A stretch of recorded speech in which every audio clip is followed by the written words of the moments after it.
प्रिय मतदार बंधू आणि भगिनींनो, येत्या 20 तारखेला होऊ घातलेल्या विधानसभेच्या निवडणुकीकरिता आमदार सुलभा खोडके यांना मतदान करण्याच्या विनंतीकरिता आज मी आपल्याशी संवाद साधत आहे. आपल्याला कल्पना आहे की सुलभा खोडके या महायुतीच्या उमेदवार म्हणून भारतीय जनता पार्टी, शिवसेना, राष्ट्रवादी काँग्रेसच्या संयुक्त उमेदवार आहे आणि या निवडणुकीत त्यांचं चिन्ह आहे घड्याळ आणि घड्याळ हे 4 नंबरला आहे. आपणास विनंती करण्यासाठी मी इथे उपस्थित झालो. मागील 5 वर्ष आधी सुद्धा आम्ही आपल्याकडे आलो होतो आणि सुलभा खोडकेंना निवडून द्या ही विनंती आपल्याला केली आणि आपण भरघोस मतांनी सुलभा खोडकेंना निवडून दिलं आणि निवडून दिल्यानंतर आपल्याला माहीत आहे की करोना 2 वर्ष आपल्या इथं आला आणि 2 वर्ष करोनामुळे आपल्याला या टर्ममध्ये 5 वर्षापैकी 3 वर्ष काम करण्याला संधी उपलब्ध झाली आणि त्यात विधानसभेमध्ये सुलभा खोडकेंनी या विदर्भामध्ये सर्वात जास्त जनसामान्याचे प्रश्न, समाजाचे प्रश्न, आर्थिक प्रश्न, विविध समाज घटकांचे प्रश्न मांडून सर्वात जास्ती प्रश्न मांडण्याचा विधानसभेमध्ये बहुमान सुलभा खोडकेंना मिळाला. शासन स्तरावर पैसे उपलब्ध करताना आपल्याला माहीत असेल की आजपर्यंत अमरावती विधानसभा मतदारसंघाची निर्मिती झाल्यापासून आजपर्यंत इतक्या मोठ्या प्रमाणात पैसा अमरावती विधानसभा मतदारसंघात आला नसेल. एवढा पैसा आम्ही या टर्ममध्ये उपलब्ध करून दिलेला आहे. आपल्याला कल्पना आहे की ह्या पैसा उपलब्ध करताना राज्याचे उपमुख्यमंत्री श्रीमान अजितदादा पवार हे राष्ट्रवादी काँग्रेसचे असल्यामुळे त्यांनी फार मोठ्या प्रमाणात निधी उपलब्ध करून दिलेला आहे. तर निधीचा आपण विचार केला तर 3,275 कोटी एकत्रित असा निधी आपल्याला उपलब्ध झाला आहे. त्यात वेगवेगळ्या हेडवर जसा निधी उपलब्ध झाला त्या संदर्भात मी आपल्याला सांगतो.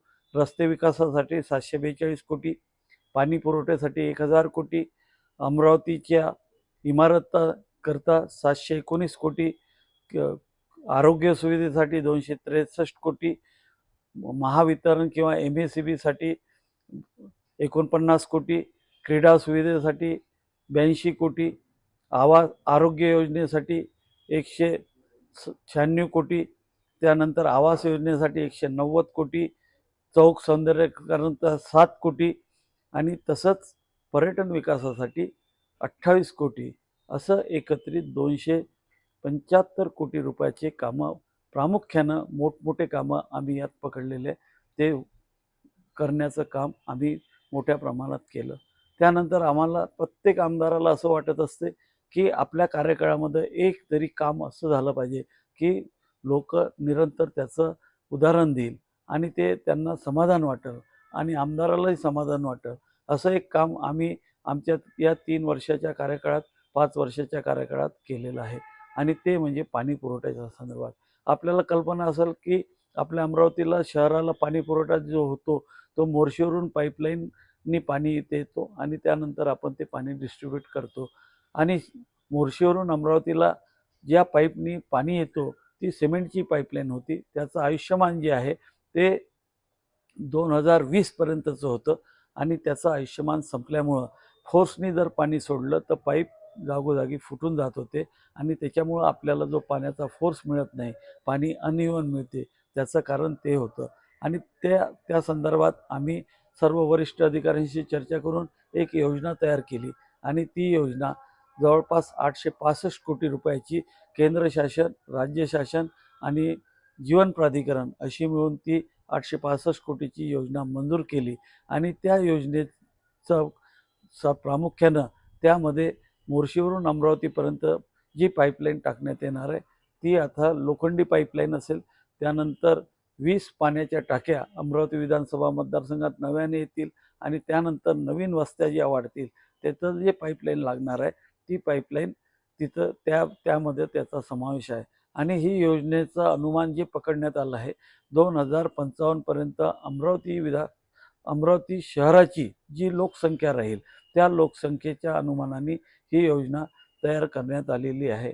आपणास ही सर्वात महत्त्वाचा जो आमचा प्रश्न होता पाण्याचा, तो पाण्याचा प्रश्न सोडवण्याचं समाधान आपल्याला आहे. त्याचप्रमाणे आपण जर पाहिलं तर आपली लाईन सातत्याने जात राहते आणि ती लाईन जाण्याचं प्रमुख कारण असं होतं की आपला जो MSEBचे जे सबस्टेशन आहे ते सबस्टेशन 2020मध्ये वाढवायला पाहिजे होते, ते वाढले नाही आणि 3 सबस्टेशन आपले कमी आहे आणि त्या 3 सबस्टेशनचं काम ऑलरेडी चालू झालं आहे आणि नजीकच्या काळात ते उभे झाल्यानंतर आपल्याला अमरावती शहराच्या लाईनचा प्रश्न निकाली निघणार आहे. आपल्याला माहीत आहे की आपलं मध्यवर्ती विभागीय क्रीडा संकुल जे आहे, विभागीय क्रीडा संकुल जो त्याला आपण मैफिलकडून जर आलो तर तिथं CS चा बंगला आहे, सिव्हिल सर्जनचा. ती जागा जवळपास 3 एकरची जागा होती. ती 3 एकरची जागा आम्ही या स्टेडियममध्ये कलेक्टर साहेबाकडून मंजूर करून घेतली आणि आता आपलं जे स्टेडियम राहील त्याला दोन तर्फे गेट राहील, एक मैफिलकडून आणि एक आपल्या VMV रोडवर, आपल्या मोर्शी रोडवर. आणि पुढच्या काळामध्ये तिथं सिंथेटिक ट्रॅक, त्यानंतर स्केटिंगचं ग्राउंड, स्विमिंग टँक आणि मल्टीपर्पज स्टेडियम असे विविध प्रकारचे सर्व खेळ तिथं आपण त्याच्या सुविधा निर्माण करणार आहोत. त्याचप्रमाणे आपण जर बघितलं तर चौक सौंदर्यीकरण जवळपास 7 कोटी रुपये त्यासाठी उपलब्ध केलेले आहे आणि वेगवेगळ्या चौकाचं सौंदर्यीकरणाचं काम मोठ्या प्रमाणात चालू आहे. आपल्याला माहीत आहे की वडाळी तलाव जो आहे तो वडाळी तलावाचं काम केंद्र शासनाच्या एका योजनेमधून 28 कोटी रुपये मंजूर केले होते आणि ते 28 कोटीचं काम ऑलरेडी चालू झालं आहे. बोटिंग गार्डन आणि बाकीच्या सर्व सुविधा तिथं निर्माण करण्यात येत आहे. जास्तीत जास्त 4 ते 5 महिन्यामध्ये याचं काम जे आहे म्हणजे आपल्या उपयोगामध्ये, आपल्या सर्वांच्या सेवेमध्ये ते पर्यटन स्थळ येणार आहे. तसं जर आपण पाहिलं तर आरोग्य सुविधेसाठी 196 कोटी रुपये आणलेले आहे. या 196 कोटीमध्ये आपण जर पाहिलं तर डफरीन हॉस्पिटल जे होतं त्या डफरीन हॉस्पिटल 200 बेडेडचं होतं, त्याला 400 बेडेड करण्यात आलेलं आहे आणि त्या 400 बेडेडमध्ये आज जी बिल्डिंग उभी झालेली आहे त्या जवळपास 80 कोटी रुपयाची बिल्डिंग, चांगली बिल्डिंग तिथे उभी झालेली आहे. त्यानंतर सुपर स्पेशालिटी जर पाहिलं तर आज सुपर स्पेशालिटीमध्ये डायलिसिस सेंटर, किडनी ट्रान्सप्लांट, त्यानंतर पेडियाट्रिक मुलांचे ऑपरेशन्स, त्यानंतर एन्जिओग्राफी, एन्जिओप्लास्टी, बायपास सर्जरी हे सर्व युनिट चालू झाले आहे आणि एक कॅन्सरचं युनिट 60 कोटी रुपये लागतच्या अमाऊंटचं ते सुद्धा चालू झालं आहे.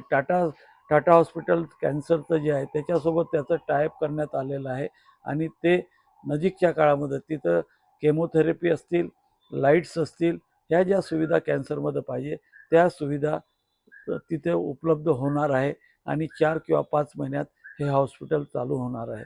ह्या सर्व काम करत असताना आपल्या सर्व लोकांची साथ मिळाली म्हणूनच आम्ही या विकासाचं जे पर्व होतं हे आपल्यासमोर आणू शकलो.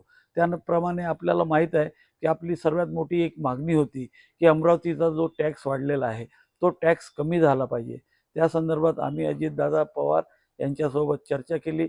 त्यात मुख्यमंत्री, त्यात देवेंद्र फडणवीस साहेब उपमुख्यमंत्री या तिघांनी मिळून या राज्य शासनातर्फे महाराष्ट्रात कुठेही नाही तो अमरावतीमध्ये टॅक्स रद्द करून दिलेला आहे. आपल्याला आता जुन्या रेटप्रमाणे म्हणजे 90 रुपयाप्रमाणे त्याचे बिल येणं चालू झालेले आहे. ह्या सर्व गोष्टी करत असताना आम्ही आपल्याला जे वचन दिलेलं होतं त्याचं पूर्णपणे पालन करण्याचा प्रयत्न केलेला आहे.